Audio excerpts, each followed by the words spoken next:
Oh, when I say that, I'm reminded of the little girl who lives next door and comes to visit us every now and again. And I always say hello to her, and she's delighted. So I hope you'll be delighted to have a hello from me. This is an informal, what is it? It's not an interchange. It's an informal giving. I'm sharing with you. Something that I've shared with myself since my early teens when I started writing poetry. So sharing with myself is what poems are all about. And they're a way in which I can look in a mirror and see me speaking and find things there that I hadn't been quite conscious of. It's a bit like having a dream and then thinking about it for days afterwards, if it's a memorable dream. And slowly, levels of meaning begin to penetrate the shell of the everyday world that's been pierced by the dream.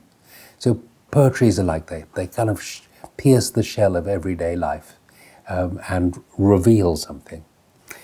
So they're always quite personal for me. I don't write poems about things. I write poems about experiences. And some of them are quite,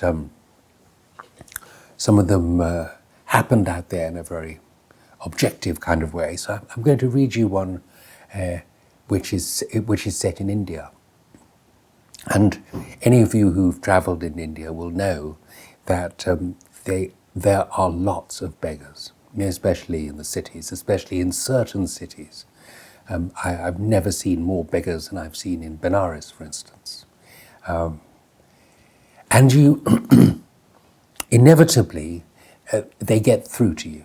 The fact that here is somebody who has nothing and is asking you for something, and you are somebody who's got everything, indeed is visiting as, a millionaire by comparison. And what are you going to do with this? If you give something, then you'll be surrounded by more beggars who want something from you. So what was your favoritism? Why did you give to this one and not that one? And why haven't you got your pockets bulging with money that you can give? And if you did, what would happen? Actually, they're usually syndicates, and the beggar gives the money to the boss man, who, looks after the beggar, but actually they're just exploiting them. So it's dog eat dog eat dog eat dog. So you give some money to the little dog, who passes the money up.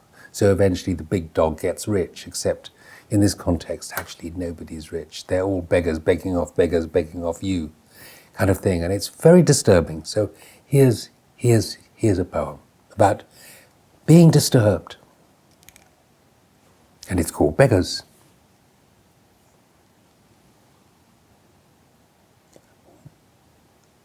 Oh, and there's one other thing I want to say. There's one other thing to say about beggars, which is, in the eyes of the Lord, everybody is equal. The beggar is just as worthy as I myself am worthy. We are all nothing. We are all nobodies. We come into this life, we die, we pass out of this life. Another life begins, lives its life, dies, and another, and thus backward into the past and forward into the present. Is any life more important than another life? While spinning prayer wheels at the shrine, God spied me. Her body was bent. Her eyes sparkled with anticipation. I avoided pockets of crumpled notes into withered hands. A waif carrying a child approached. She works for a syndicate. She calls me uncle. She is entreating gods to have me yield despite my anger at her oppressors. Along tide line, crows peck amongst coconut shells and marigolds.